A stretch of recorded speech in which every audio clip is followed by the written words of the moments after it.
প্রিয় দর্শক আসসালামু আলাইকুম, সবাইকে স্বাগতম জানিয়ে শুরু করছি আমার আজকের পর্ব।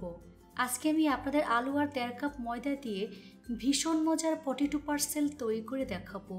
এই পটেটো পার্সেল তৈরি করা খুবই সহজ, ঘরে থাকা সামান্য মশলা দিয়ে খুব সহজে তৈরি করে নিতে পারবেন। খেতে অসম্ভব মজার হয়। আশা করছি আজকের রেসিপি সবার কাছে ভীষণ ভালো লাগবে। তো চলুন রেসিপিটি দেখে নিচ্ছি। প্রথমে একটি মিক্সিং বলে 1.5 কাপ পরিমাণ ময়দা নিয়ে নিচ্ছি। চাইলে আটা ব্যবহার করা যাবে। স্বাদ মতো লবণ দিয়ে দিচ্ছি। 1 চা চামচ পরিমাণ চিনি দিয়ে দিচ্ছি। 1.5 টেবিল চামচ পরিমাণ সয়াবিন তেল দিয়ে দিচ্ছি। শুকনো উপকরণগুলো ভালো করে মিশিয়ে নিতে হবে। হাত দিয়ে ঘষে ঘষে তেল ময়দার সাথে খুব ভালো করে মিশিয়ে নিচ্ছি। যখন দেখবেন হাত দিয়ে মুঠ করলে এরকম দলা পেকে যায়, তখন বুঝতে হবে ময়ানটা একেবারে পারফেক্ট হয়েছে, অর্থাৎ তেল ময়দার সাথে খুব ভালো করে মিশে গিয়েছে। এবার এর মধ্যে অল্প অল্প করে কুসুম গরম পানি দিয়ে মোটামুটি সফট একটি ডো তৈরি করে নেব।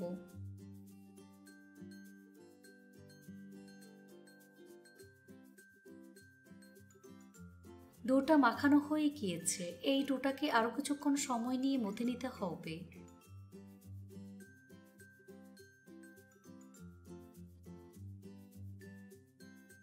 উপরে সামান্য পরিমাণ তেল মেখে নিচ্ছে, এতে করে ডোটা ড্রাই হয়ে যাবে না, একেবারে সফট থাকবে।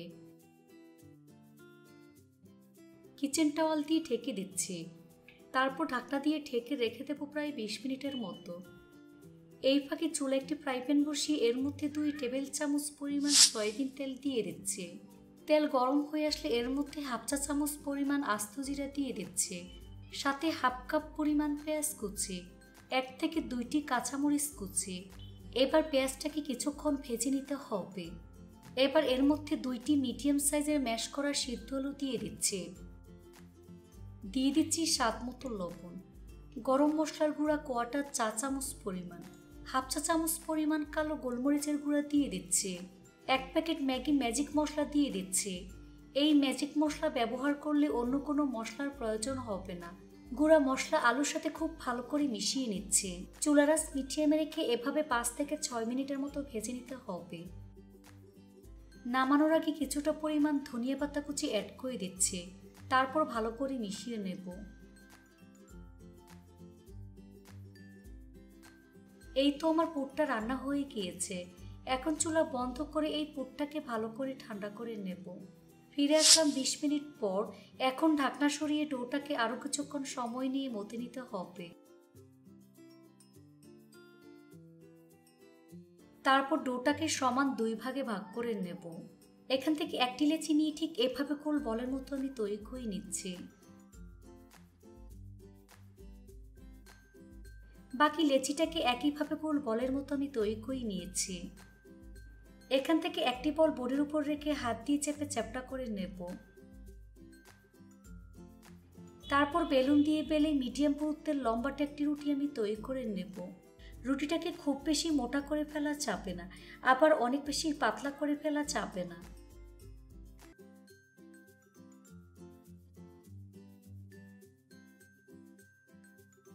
দেখুন এরকম লম্বাটে শেপ দিয়ে নিয়েছে। এবার ছুরির সাহায্যে রুটির চারপাশ কেটে সমান করে নেব।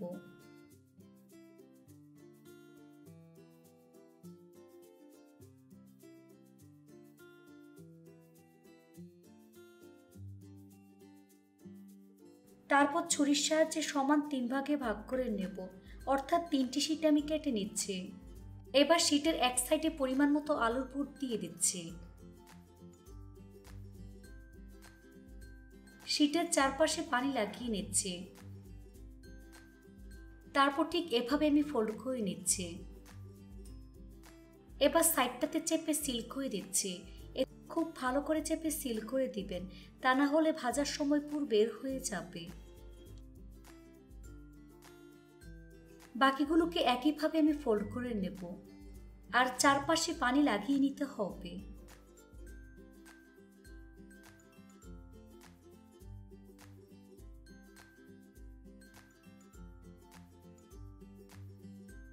তারপর কুকি কাটা দিয়ে ঠিক এভাবে লম্বালম্বি করে কেটে নিচ্ছি। বাকিগুলোকে একইভাবে আমি লম্বালম্বি করে কেটে নিচ্ছি।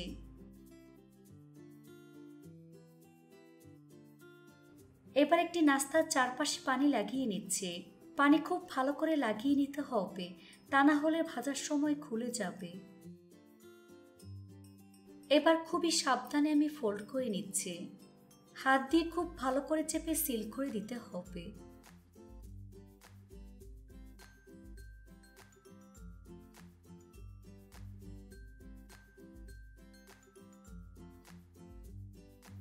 এই তো একটি নাস্তা আমি তৈরি করে নিয়েছি।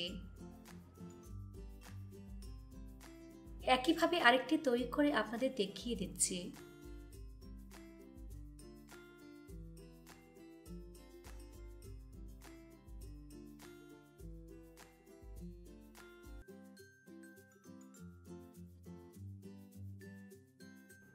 এই তো আরো একটি নাস্তা আমি তৈরি করে নিয়েছি।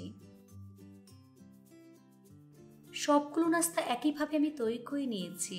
এবার নাস্তাগুলো ভাজার পালা। চুলে একটি ফ্রাই প্যান বসিয়ে পরিমাণ মতো সয়াবিন তেল দিয়ে তেলটাকে মিডিয়াম আঁচে গরম করে নিয়েছি। এবার একে একে নাস্তাগুলো গরম তেলে দিয়ে দিচ্ছি। চুলার আঁচ মিডিয়াম লোতে রেখে একটু সময় নিয়ে নাস্তাগুলোকে ভাজতে হবে। নিচের পাশ হালকা ভাজা হয়ে আসলে উল্টে দিচ্ছি।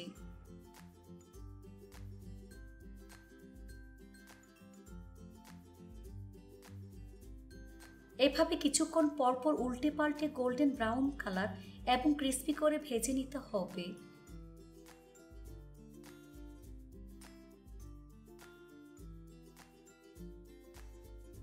এই তো পটেটো পার্সেলগুলো আমার ভাজা হয়ে গিয়েছে। দেখুন খুব সুন্দর কালার চলে এসেছে।